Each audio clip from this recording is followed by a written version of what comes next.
Naa sa 5 ang ihap sa mga kongresista nga giingong miboto gikan sa Davao Region nga pabor sa pagpadala sa articles of impeachment batok ni Vice President Sara Duterte ngadto sa Senado. Nagipatod pa sa maong talaan sila de Carlo Uy, 1st District Davao del Norte Representative Maria Carmen Zamora sa 1st District Davao de Oro, Jose Manuel Lagdameo sa 2nd District Davao del Norte, John Tracy Cagas ang nagkinusarang distrito sa Davao del Sur, Leonel Ceniza sa 2nd District Davao de Oro.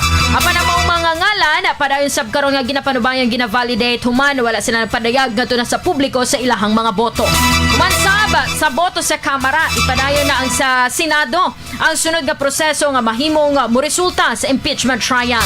Sa pagkakaroon naghulat pa ang publiko sa opisyal nga schedule ug lakang sa Senado kabahin sa maong kaso. Samtang nagkainit ang isyu, nagpadayon usab ang nagkalain-laing reaksyon gikan sa mga supporters ug kritiko ni VP Sara Duterte.